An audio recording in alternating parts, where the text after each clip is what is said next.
तुमसे बात करके ना मैं सब कुछ भूल जाती हूँ। मेरे सारे दुख, सारी परेशानियाँ सब एकदम से गायब हो जाते हैं। हम तुम्हारा हर दुख अपना बना लेंगे, बस एक बार हाँ कह दो। मुझे लगता है कि मैं तुमसे प्यार करने लगी हूँ। स्वाहा स्वाहा स्वाहा। अपने हथेली को काट के अपने खून की आहुति देना।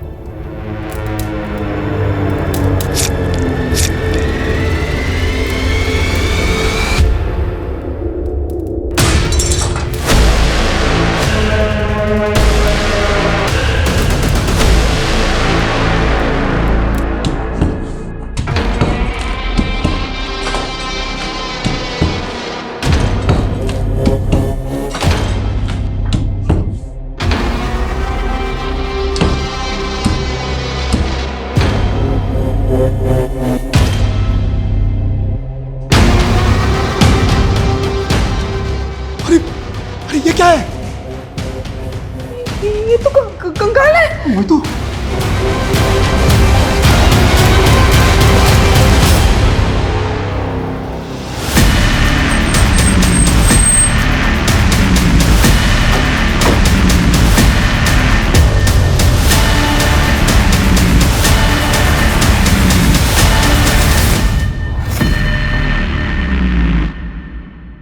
किसका कंकाल है ये? किसको मारकर गाड़ा यहाँ पे? सर हमें कुछ नहीं मालूम, हमारा कोई लेना देना नहीं है इस कंकाल से। आपके घर की दीवार में कंकाल है और आप कह रहे हैं आपका कोई लेना देना नहीं है? सर हम इस घर में सिर्फ 2.5 साल से ही रह रहे हैं। हमने ये घर बनाया लिया था, क्या पता हमसे पहले रहने वालों ने लाश गाड़ रखी हो यहाँ। हाँ सर, हम तो घर के रेनोवेशन के लिए ये दीवार तोड़ रहे थे। अगर हमने कुछ किया होता तो हम दीवार थोड़ी ना तोड़ते सर। आप दोनों के हाथ में ये चोट कैसे लगी? अपने हथेली को काट के अपने खून की आहुति देना।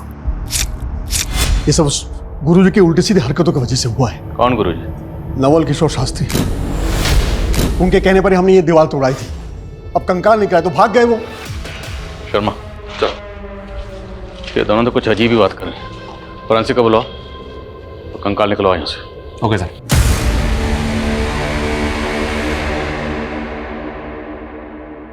पूनम, पूनम, थोड़ी देर ये पढ़ाई छोड़ दे और चाय नाश्ता कर ले। पढ़ाई में ऐसे खो जाती हो ना, तुम्हें खाने पीने का बिल्कुल ध्यान नहीं रहता। लो खाओ। हुआ क्या बताऊं, इस इकोनॉमिक्स ने ना होश उड़ा रखे मेरे।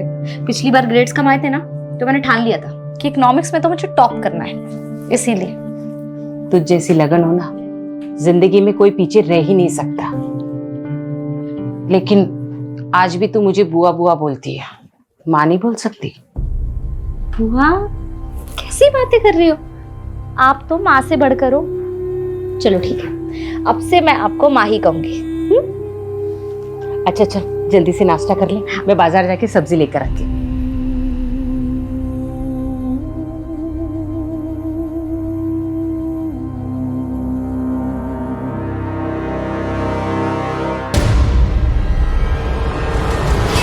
क्या पूनम, बॉयफ्रेंड से बात हो रही थी? नहीं फूफा जी, बस ऐसे ही। क्या है ना कि मैं बहुत फ्रैंक हूँ। तेरी उम्र में लड़कियां जो है ना, वो शादी से पहले ही फूफा जी मेरी मैं क्या ये मेरे साथ जबरदस्ती कर रहे थे। ये फोन पे अपने बॉयफ्रेंड के साथ लगी हुई थी? नहीं बुआ, मैं बस अपनी दोस्त से बात कर रही थी और कुछ नहीं। ये मेरे साथ जबरदस्ती कर रहे थे। अनाथ समझ के उसको पाल पोस के बड़ा किया। तो मेरे और मेरी बीवी के बीच में झगड़ा लगा रहे। मैं आपके रगरग से वाकिफ हूँ। क्या वाकिफ है? इसको तो मैं समझता हूँ। अभी हट हट हट हट हट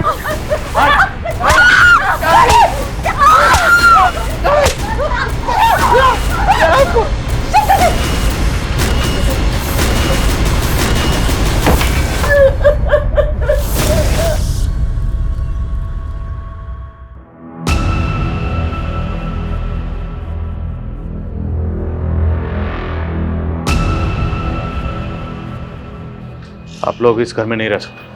मैं घर सील करना होगा जब तक जांच पूरी नहीं होती। मेरा भाई यही नजदीक में रहता है, हम वहाँ चले जाएंगे। हमसे पूछे भी ना, आप दोनों मुरादाबाद से बाहर मत जाइएगा।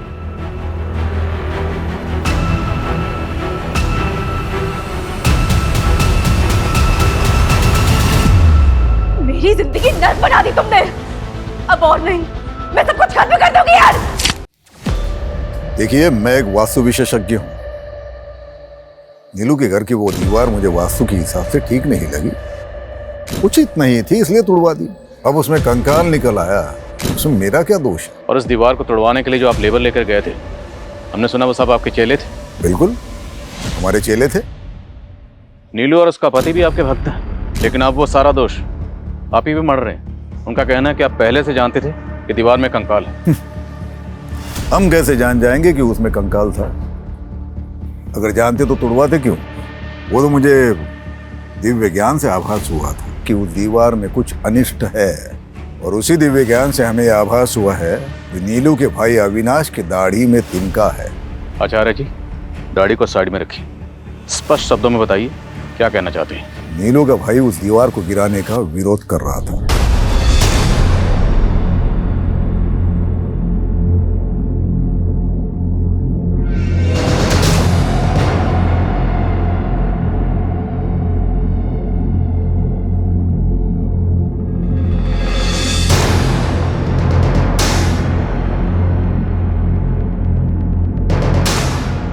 दीदी, ये सब क्या हो रहा है?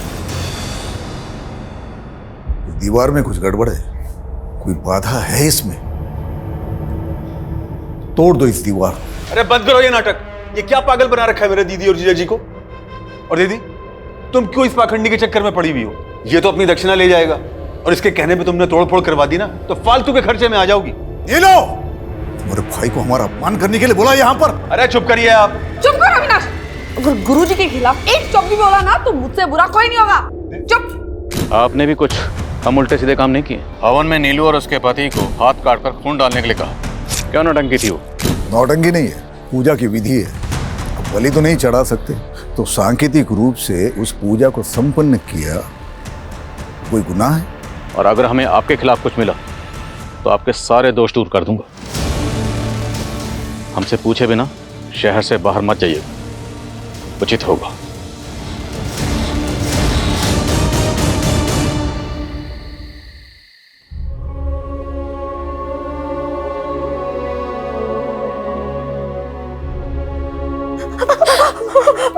मेरी वजह से रोज आपको फूफा जी मारते हैं। इससे अच्छा मैं कहीं चली जाती हूँ। सच में तू कहीं नहीं जाएगी, और मेरे रहते हुए आदमी तुझे हाथ भी नहीं लगा सकता। वाह शांति, वाह, कितनी महान है तू। हाँ, बहुत महान है। गैरों को भी अपना बना लेती है तू, लेकिन मैं किसी पे एहसान करता हूँ तो पूरा वसूल करता हूँ। अरे इसी करुण के वजह से ना भगवान ने कभी अपनी औलाद नहीं दी हमें। तेरे को उसको बेटी बनाने का है ना, बनाओ, पर तुम दोनों को इधर चैन से रहने का है तो मेरी बात मान लो, घर की बात घर में ही रहेगी। हट हट हट हट। मेरे पास अगर दोबारा इसे हाथ लगाए ना तो मैं तुम्हें अंदर करवा दूंगी। मेरे को अंदर कराएगी तू? जिंदा रहेगी तो अंदर कराएगी ना। बोला था ना दीदी, उस गुरुजी के चक्कर में दीवार मत गिरवाओ। अब कंकाल निकल गया ना, अब पुलिस आप लोगों का आगा पीछा खंगालने में जुट जाएगी। आपको पता है उस दीवार में किसको मार के गाड़ा गया था? हमें कैसे पता होगा? अरे हमको तो हमारे घर से निकाल दिया पुलिस वालों ने, पूरा घर सील कर दिया उन्होंने। घर तो सील करेंगे ही, और अब आप लोग यहाँ रहोगे तो पुलिस वाले यहाँ भी आएंगे। यानी तू कहना क्या चाहता है? हमारे बुरे वक्त में हमें अपने घर में भी नहीं रखेगा? अरे जीजा जी, कैसी बातें कर रहे हैं आप रहो ना आराम से जब तक रहना है। बल्कि मैं एक काम करता हूँ, आप लोगों के लिए कृतिका का कमरा साफ करवा देता हूँ।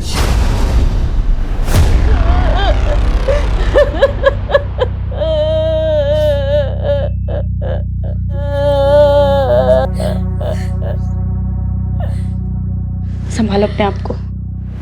लेकिन कल रात को तो तुम्हारे घर से बहुत शोर आ रहा था, और आज अचानक से भाई साहब को। हार्ट अटैक आया उनको।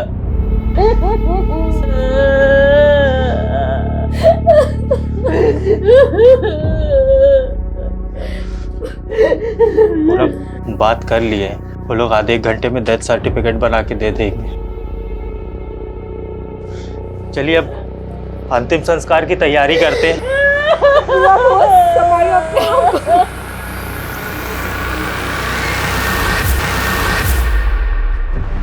डिटेल पोस्टमार्टम रिपोर्ट के हिसाब से जो कंकाल हमें लक्ष्मी सदन में मिला वो कंकाल किसी लड़की का जिसकी उम्र 20 से 30 साल के बीच में रही होगी। हालांकि मौत कब हुई होगी डॉक्टर इसका सही से पता नहीं लगा पाए, पर उनका अंदाजा है कि मौत 2 से 3 साल पहले हुई होगी। सर मनोज कह रहा था कि वो और उसकी वाइफ लक्ष्मी सदन में कुछ 2.5 साल पहले रहने आए थे, लेकिन अगर उन्होंने ऐसा कुछ किया होता तो वो दीवार तोड़वाते ही क्यों? लेकिन वो बाबा नवल किशोर, उसकी बातें भी कम उल्टी पुल्टी नहीं, किसी को भी क्लीन चिट नहीं दे सकते। और ये भी पता करो कि लक्ष्मी सदन में मनोज और नीलू से पहले कौन रहता था। सर पता चला है कि नीलू के भाई अविनाश की बेटी पिछले 2.5 साल से गायब है। अविनाश की बेटी? ये लड़की अविनाश की सगी बेटी नहीं थी सर। अविनाश और उसकी बीवी ने कृतिका को गोद लिया था। अविनाश की बीवी तो काफी पहले गुजर गई थी, लेकिन 2.5 साल पहले तक कृतिका अविनाश के साथ ही रह रही थी। और सर लक्ष्मी सदन के कुछ नेबर्स के साथ भी बात की मैंने। एक नेबर ने बताया कि नीलू और मनोज 2.5 साल पहले घूमने के लिए आए थे। उस दौरान अविनाश का वहाँ काफी आना जाना था। और सर अविनाश ने अभी तक सबको यही कहा है कि उसकी बेटी कृतिका 2.5 साल पहले किसी लड़के के साथ भाग गई थी। तो क्या ये केस ऑनर किलिंग का केस है? और लक्ष्मी सदन की दीवार में हमें जो कंकाल मिला, क्या वो कंकाल अविनाश की बेटी कृतिका का है? कुछ भी बोले जा रहे हैं आप। अब जबरदस्ती उस कंकाल को कृतिका का बता रहे हैं। आप तो चाहते ही नहीं थे कि दीवार टूटे, क्योंकि दीवार टूटती कंकाल बाहर आता और आपका राज भी। अरे सर मेरी बेटी जिंदा है। कहाँ है कृतिका? यही तो मालूम नहीं है कि वो उसे बहकाकर ले कहाँ गया है। कौन, किसकी बात कर रहे हैं? समीर यही पास के इलाके में अपनी चाची के साथ रहता था, वही मेरी बेटी को बहका रहा था।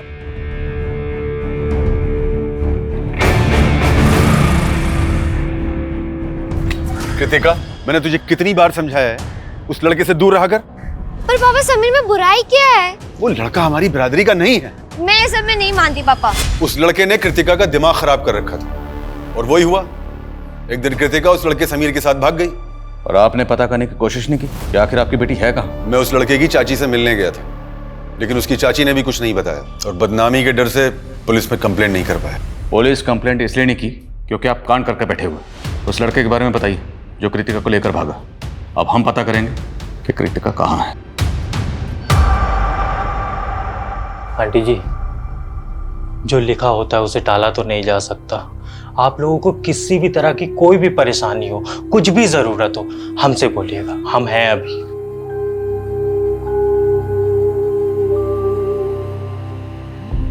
मुझे अपनी परवाह नहीं है गणेश बेटा। मुझे तो बस पूनम की चिंता हो रही है।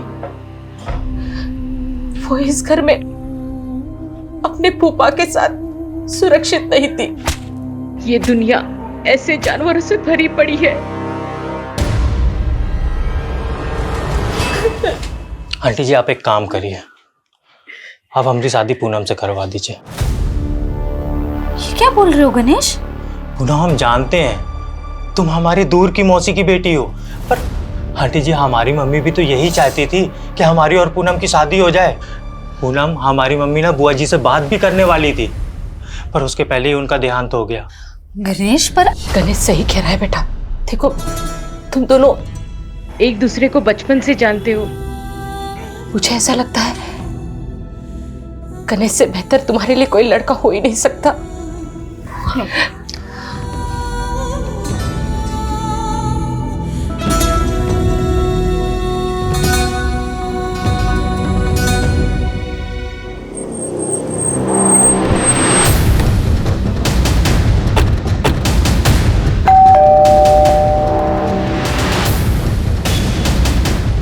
समीर यहीं रहता है? जी, वो मेरा भतीजा था।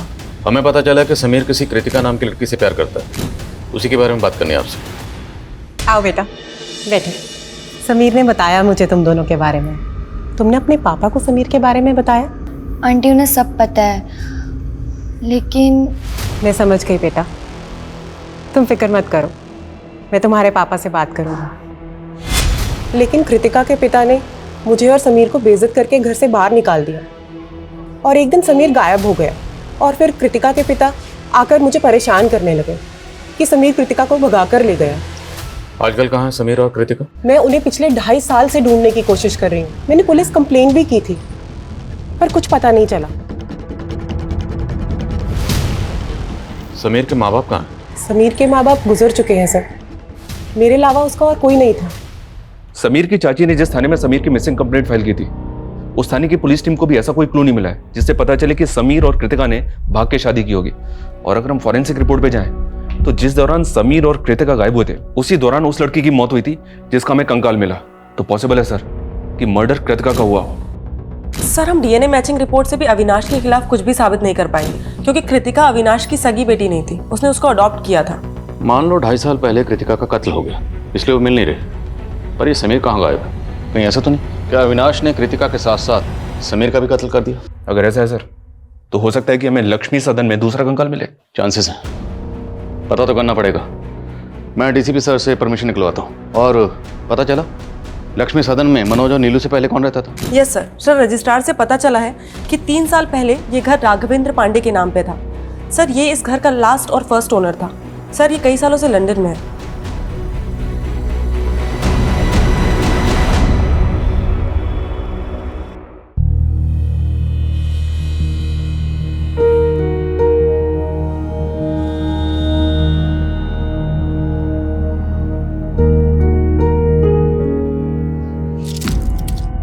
तुमने शराब पी रखी है? अरे वो हमारे दोस्तों ने थोड़ा लिटिल पिला दिया। तुमने मुझे पहले क्यों नहीं बताया कि तुम शराब पीते हो? अरे इसमें बताना क्या है, जमाना पीता है भाई। जमाना पीता हो चलेगा, लेकिन मुझे बिल्कुल पसंद नहीं है। तुम्हें मालूम है ना, इसी की वजह से फूफा जी ने मेरे साथ। अरे तो हमने तुमको बचा लिया ना तुम्हारे फूफा जी से। चलो अब हमारा मूड मत ऑफ करो, आज हमारी फर्स्ट नाइट है भाई। आज क्यों गणेश, तेरी इतनी औकात? गणेश छोड़ो।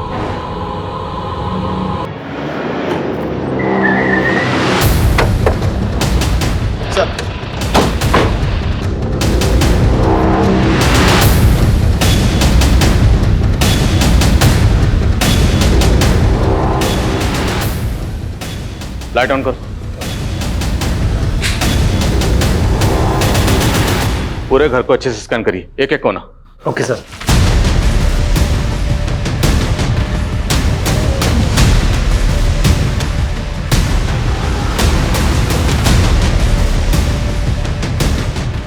सर कुछ नेबर्स ने बताया 2.5 साल पहले इस घर में एक मेड काम करती थी जो अचानक से गायब हो गई।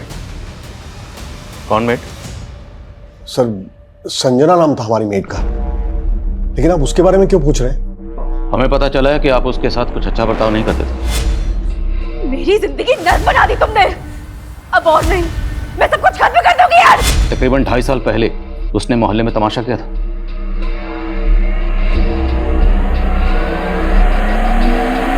मैंने आप लोगों से उधार क्या मांग लिया? नौकर बना कर रखोगे, मार मार कर काम कराओगे मुझसे। क्यों झूठ बोल रही हो संजना? हाँ, और क्या जरूरत है इतना तमाशा करने की?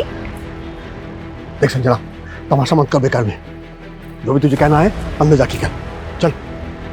1 नंबर की नौटंकीबाज औरत थी वो, तिल का ताड़ बना के रखा था उसने। इसलिए आपने कंकाल बना दिया उसे? ये कैसी बातें कर रहे हैं आप सर? हमें पता चला कि उसके बाद से ही वो गायब है। लेकिन सर उसके बाद तो वो अचानक काम छोड़ के अपने गांव चली गई थी। तब तो गांव में मिलनी चाहिए। एड्रेस बोलिए गांव का। सर एड्रेस तो नहीं है हमारे पास। जिस एजेंसी के जरिए उसको काम पर रखा था उस एजेंसी का एड्रेस तो होगा? नहीं सर, किसी एजेंसी के थ्रू हमने काम पर नहीं रखा था उसे। वो खुद ही घर आई थी काम मांगने के लिए। कहती थी मंजुलापुरा में कहीं रहती है, लेकिन वहाँ एग्जैक्टली कहाँ ये हमें नहीं मालूम सर। ठीक, फोन नंबर बोलिए उसका। सर उसके पास फोन नहीं था।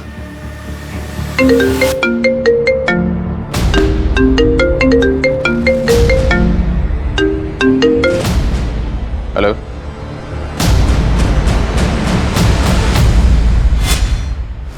मेरी जिंदगी नर्क बना दी तुमने। अब और नहीं, मैं सब कुछ खत्म कर दूंगी यार। संजना क्या कर रही है तू ये?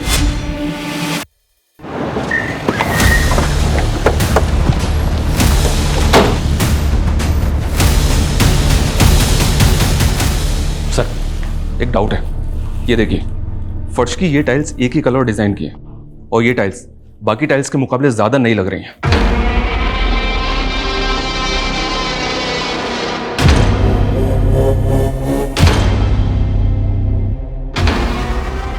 खुदवा।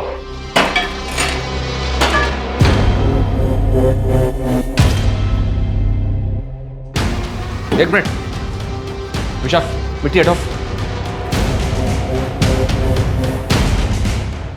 सर एक मिनट जल्दी। ये देखिए सर, एक और कंकाल।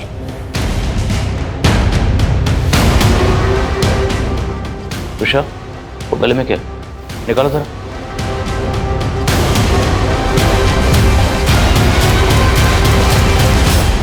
शर्मा, सब जगह खुदवा।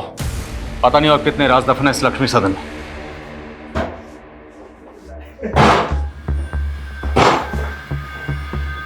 हमारी पत्नी। अरे घूर क्या रही हो? है? उनसे शादी करके भी ना हमको जबरदस्ती करनी पड़ती है। ये हमको वो सुकून देगी जो तुम हमको जिंदगी में कभी नहीं दे सकती। मैंने कभी सोचा भी नहीं था गणेश कि तुम ऐसे निकलोगे। अरे हम ऐसे ही हैं। आओ डार्लिंग, बैठो। अब तुम देखो और चलो। है? पैर ऊपर कर लो, आराम से।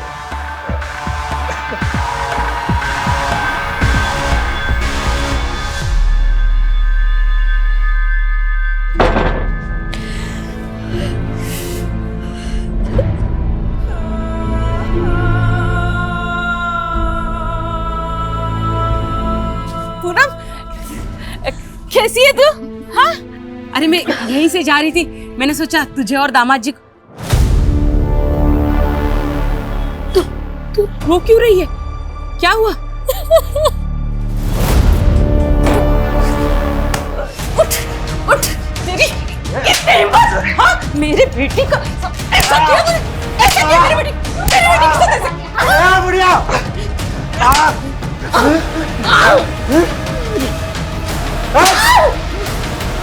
ये मेरी माँ पे हाथ उठाया। तुझे तो मैं बताती हूँ, तू रुक। छोड़ना मत।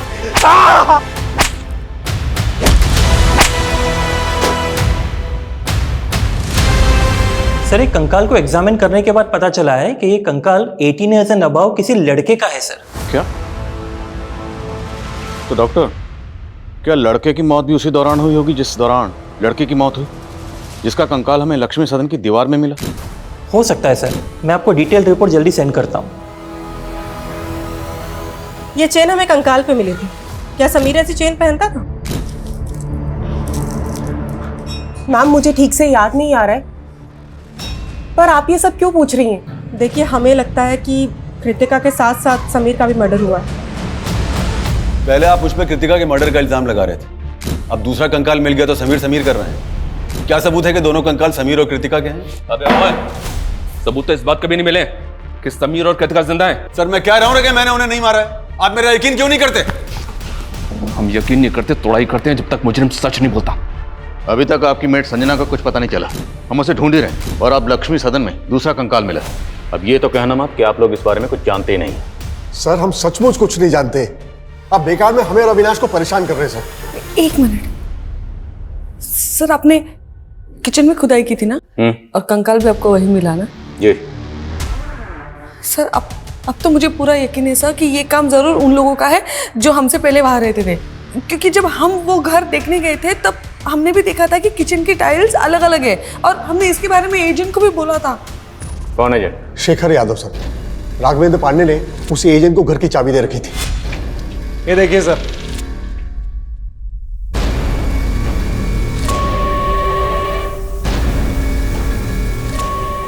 आइए सर, एक रूम और है, बहुत खूबसूरत है, आपको दिखाता हूँ। आइए। एक मिनट। क्या हुआ सर? ये फर्श तो बहुत अजीब ढंग से बनी हुई है, ना टाइल्स मैचिंग है ना ठीक से लगे हुए हैं। अरे सर, बहुत छोटी सी चीज है, डोंट वरी, सब हो जाएगा। हाँ जी। एक मिनट, लेकिन डील फाइनल करने से पहले हमें ओनर से मिलना है। हाँ जी बिल्कुल, पर वो फिलहाल तो लंदन में है सर। उनका ये कहना है कि एक बार जैसे ये डील लॉक हो जाती है तो रजिस्ट्रेशन के लिए इंडिया आ जाएंगे। सर ओनर तो सिर्फ डॉक्यूमेंट साइन करने के लिए आए थे सर, लेकिन उस वक्त लक्ष्मी सदन का करता धरता ये एजेंट शेखर यादव ही था। क्या सर, लक्ष्मी सदन में 2 कंकाल मिले हैं? ओ एजेंट, हमारे साथ ड्रामा मत कर। लक्ष्मी सदन का सौदा तुमने करवाया था ना? सर मैंने करवाया था, पर इस बात को 2-3 साल हो गए हैं। एग्जैक्टली। ये जो मर्डर हुआ है ना, वो भी 2-3 साल पहले ही हुए। उस घर के पहले मालिक राघवेंद्र पांडे ने जाने से पहले चाबी तेरे हवाले की थी। लक्ष्मी सदन की चाबी 24 घंटे तेरे पास रहती थी, और जहाँ किचन में कंकाल मिला है वहाँ की टाइल्स बदली गई। और मनोज और नीलू ने तुझे इस बारे में बताया भी था। नहीं सर, मुझे इस बारे में कुछ नहीं बताया था सर। हो सकता है ये मनोज और नीलू ने ही टाइल्स बदल दी हो, या हो सकता है ये फर्स्ट ओनर और सेकंड ओनर ने ये सब कांड किए हो। फर्स्ट, सेकंड, थर्ड जितने भी ओनर सबको घसीटेंगे। तो ये बता, लक्ष्मी सदन में किसकी लाश गाड़कर राघवेंद्र पांडे लंदन भागा? सर मुझे क्या मालूम सर, मैं बस इतना बता सकता हूँ कि ये राघवेंद्र पांडे एक अय्याश किस्म का आदमी था। उसने मुझे लंदन जाने से पहले करीब 3.5 साल पहले अपना घर बेचने के लिए कहा था। उसके बाद मैं जब भी उससे जाके मिलता था तो हमेशा नए लड़के लड़कियों के साथ रहता था। उस दौरान ये अकेला रहता था सर। अरे शेखर, कैसा है? मैं अच्छा हूँ सर, आप कैसे हैं? बस बढ़िया, बैठना। नहीं सर, थैंक यू। ड्रिंक?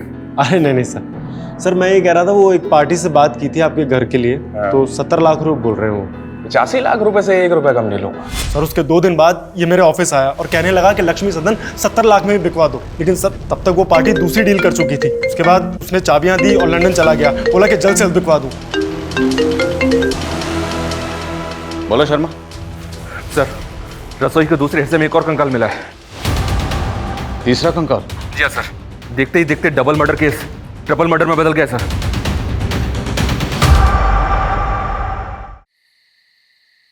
तुमसे बात करके ना मैं सब कुछ भूल जाती हूँ। मेरे सारे दुख, सारी परेशानियाँ सब एकदम से गायब हो जाते हैं। हम तुम्हारा हर दुख अपना बना लेंगे, बस एक बार हाँ कह दो। मुझे लगता है कि मैं तुमसे प्यार करने लगी हूँ। रिपोर्ट से साफ है कि पहला कंकाल 20 से 30 साल की लड़की का है, दूसरा 20 से 30 साल के लड़के का, और तीसरा 3 से 5 साल के बच्चे का। और इनके अलावा अभी तक और कोई कंकाल हमें नहीं मिला सर। अभी तक हमें ऐसा लग रहा था कि समीर और कृतिका का मर्डर हुआ होगा, लेकिन बच्चे का कंकाल मिलने के बाद ऐसा लग रहा है जैसे किसी कबल के साथ साथ उनके बच्चे का भी मर्डर हुआ होगा। शर्मा मत भूलो, नीलू और मनोज की मेड संजना भी गायब।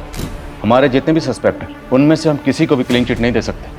फिलहाल इन तीनों विक्टिम्स की पहचान पता करने पर जोर दो। एक बार इनकी पहचान हो गई तो इस केस की चाबी हमारे हाथ में होगी। मैं कम इन सर? कम इन। सर, मैंने लक्ष्मी सदन के पहले ओनर के बारे में पता किया है। राघवेंद्र अपनी बीवी नेहा और 5 साल के बेटे के साथ रहता था। सर, उनका एक सर्वेंट भी था। सर, लोगों का कहना है कि राघवेंद्र की अय्याशी की वजह से उसकी वाइफ से उसका बहुत झगड़ा होता था। शर्म करो राघव, एक बेटा है हमारा और तुम्हारी अय्याशी की खत्म ही नहीं होती। ज्यादा चिल्लाने की जरूरत नहीं है, वरना क्या कर लोगे? क्या कर? राघव छोड़ मुझे। साहब ये क्या कर रहे हो? अब तू ज्ञान देगा मुझे, तू ज्ञान देगा मुझे, तू देगा ज्ञान। सर, 3.5 साल पहले राघवेंद्र के बीवी, बेटा और नौकर तीनों गायब हो गए। राघवेंद्र ने लोगों से कह दिया कि नौकर गांव चला गया और उसकी बीवी का किसी से एक्स्ट्रा मैरिटल अफेयर था, तो वो अपने बच्चे को लेकर उसके साथ भाग गई। तो क्या ये तीनों कंकाल राघवेंद्र की बीवी, बच्चे और उसके नौकर के भी हो सकते हैं?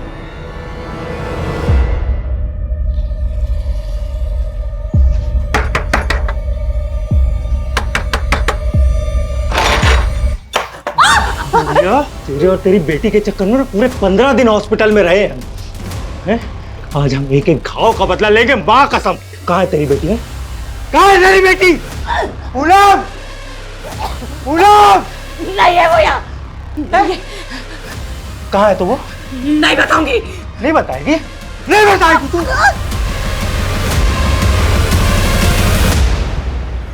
ठीक है राघवेंद्र जी, जरूरत पड़ी तो आपको फिर कॉल करूंगा।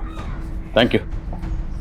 इस राघवेंद्र को इंडिया बुलाना आसान नहीं होगा। कोर्ट से इसके प्रत्यर्पण की अर्जी हासिल करने के लिए हमें कोर्ट में अपनी दलीलें मजबूत करनी होगी। इस एजेंट शेखर को बुला, क्योंकि राघवेंद्र के लंदन जाने के बाद शेखर ने ही लक्ष्मी सदन में रेनोवेशन का काम करवाया था। सर, मैंने सिर्फ कॉन्ट्रैक्ट दिया था रेनोवेशन का।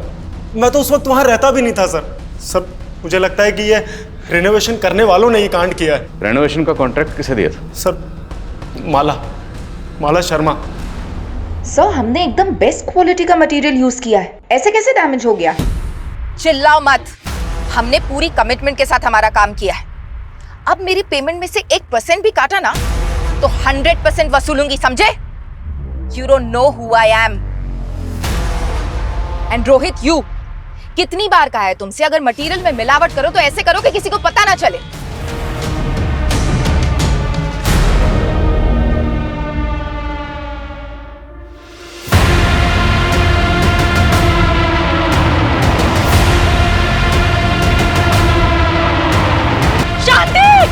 मानती हूँ लक्ष्मी सदन के रेनोवेशन का कॉन्ट्रैक्ट मैंने लिया था, लेकिन किसी मर्डर से मेरा कोई लेना देना नहीं है। तो इतना तो मानती है ना कि लक्ष्मी सदन में आपने रेनोवेशन किया था?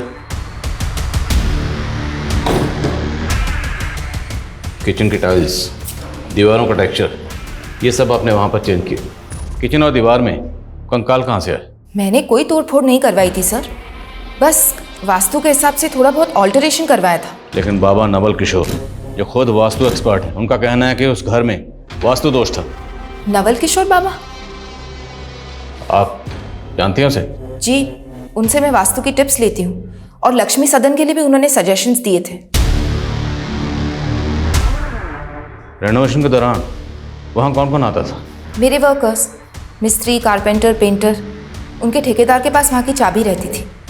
और बाबा नवल किशोर भी वहाँ विश्वकर्मा पूजा और यज्ञ के लिए आ रहे थे।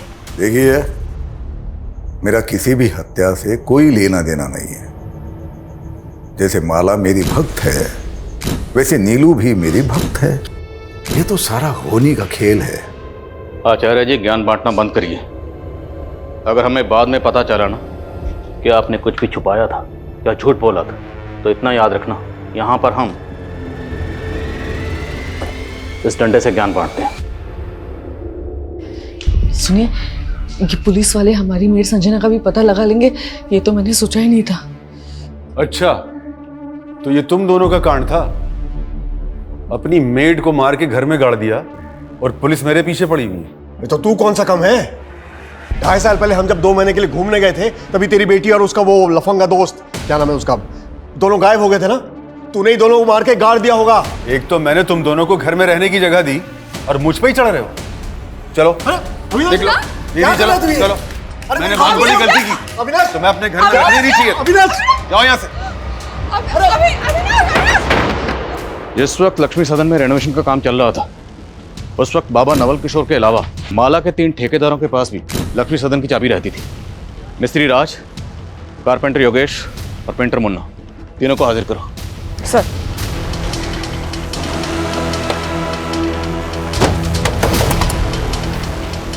राजमिस्त्री। हाँ मैडम। चल। अरे मैडम क्या हुआ? अरे चल।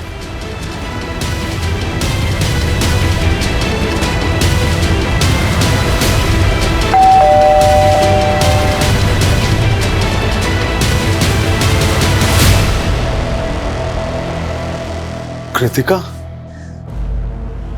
पापा, हमें हमारे दोस्त से पता चला है कि आपको पुलिस बहुत परेशान कर रही है। भले ही हमने आपकी मर्जी के खिलाफ शादी की थी, लेकिन मैं भूल नहीं सकती कि मुझ जैसे अनाथ को आपने पाल पोस के बड़ा किया है। इसीलिए हमने फैसला किया है कि हम पुलिस की गलतफहमी दूर करेंगे। उन कंकालों के बारे में मैं कुछ नहीं जानता। तेरे अलावा माला ने जिस कारपेंटर और पेंटर को ठेका दिया था, वो दोनों गायब। उन दोनों के फोन भी बंद है। अरे साहब, उनसे मेरा कोई वास्ता नहीं है। वो दोनों ना उमरा गांव में रहते हैं साहब, वही कहीं आपको मिल जाएंगे।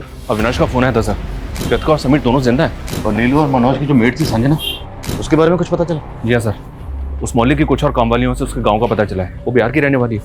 बिहार पुलिस को अपडेट दिया है मैंने।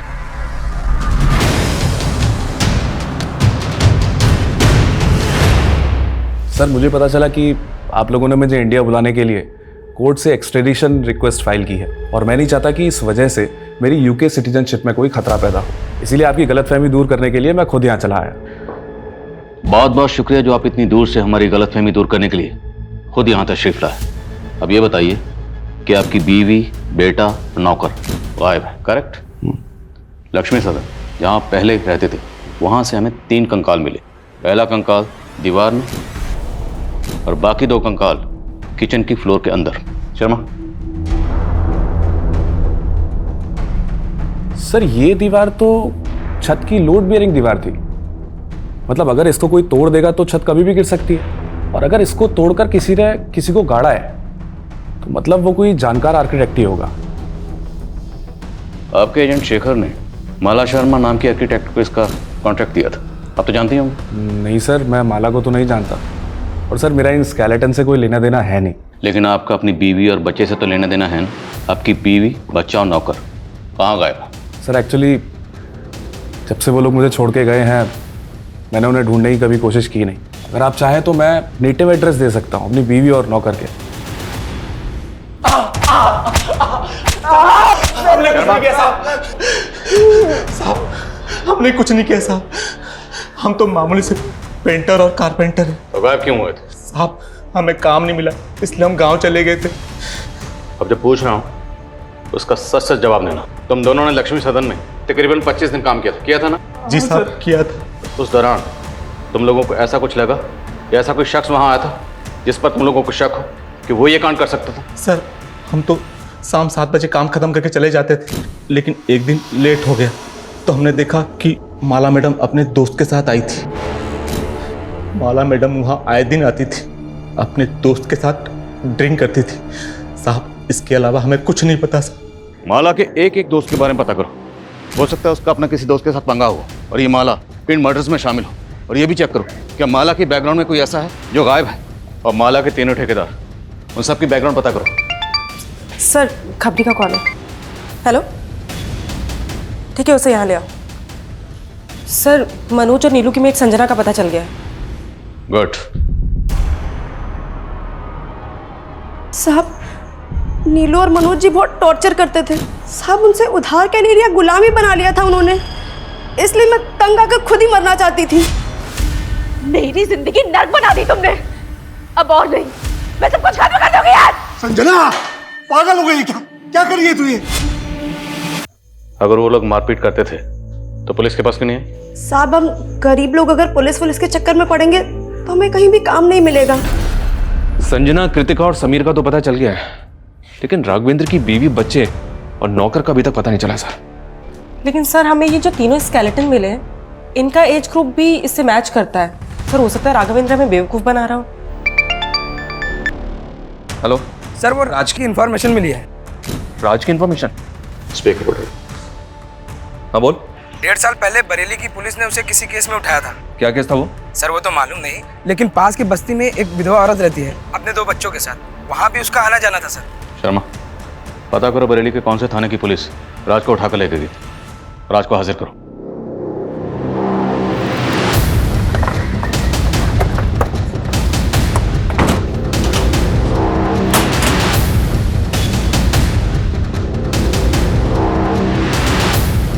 The number you are trying to call is currently switched off.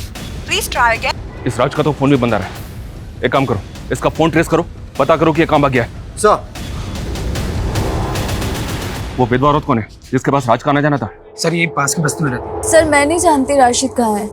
और उसका नाम तो राज है ना? सर उसका असली नाम राशिद है, लेकिन सब उसको राजा बोलते हैं। आपका राशिद से क्या रिश्ता था? मैं एक विधवा औरत हूँ, 2 बच्चों की माँ हूँ। कुछ पैसों से मेरी मदद कर देता था और मुझे लगा था कि वो मुझसे शादी करेगा, पर सर उसने तो किसी और से शादी कर लिया। किससे शादी कर? सर कोई थी बदचलन औरत। सर राशिद से शादी करके उसी के भाई से चक्कर चला के भाग गई। जी 1.5 साल पहले एक सुसाइड केस के बारे में पूछताछ करने के लिए हमने राज को तलब किया था। किसके सुसाइड केस के बारे में? उस वक्त हमें एक मर्डर केस लग रहा था। शांति नाम की एक औरत अपने घर में लटकी हुई मिली थी। जब हमने इंक्वायरी की तो पता चला कि शांति की एक मुंह बोली बेटी थी, पूनम। उस वक्त तो पूनम का कुछ पता नहीं चला, लेकिन बाद में पता चला कि पूनम ने गणेश नाम के किसी आदमी से शादी की थी। सर पूनम तो हमको 8 साल पहले ही छोड़ के चली गई थी। हमने सुना तो उसको मारता पीटता था।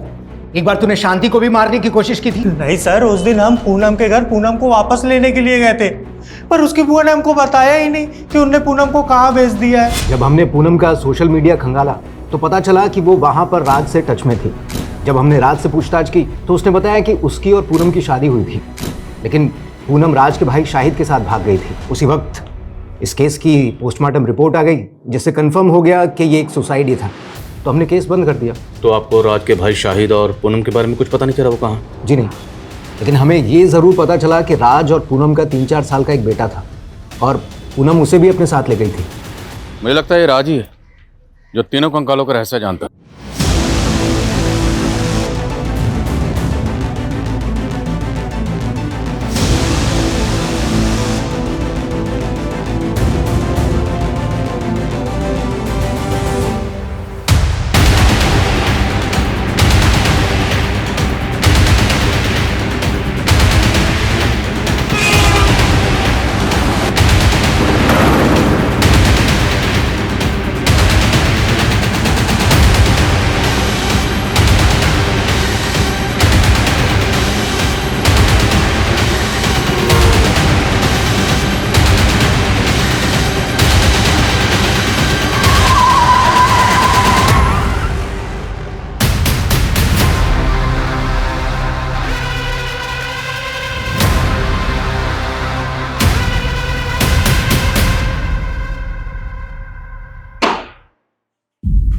राज उर्फ राशिद, तेरे इस राज से पर्दा उठ चुका है। तेरा डीएनए 2 कंकालों से मैच हो चुका है। पहला कंकाल है तेरे भाई शाहिद का, और दूसरा तेरे बेटे का, और तीसरा पूनम का। सोशल मीडिया पर रिक्वेस्ट भेजी थी साहब मैंने उसको, उसने तुरंत एक्सेप्ट कर ली। फिर धीरे धीरे चैटिंग शुरू होने लगी, फिर मैं उसके दिल का राजा बन गया।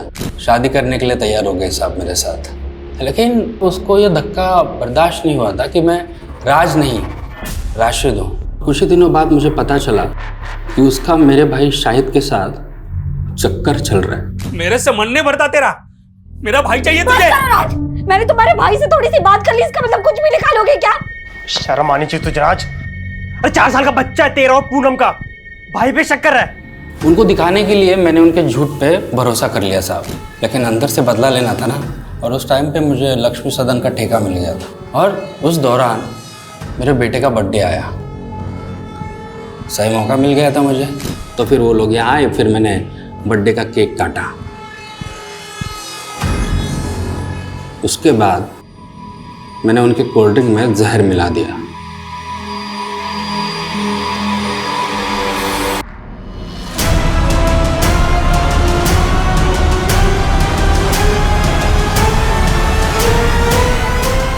फिर उनकी लाशों को एक एक करके लक्ष्मी सदन में गाड़ दिया।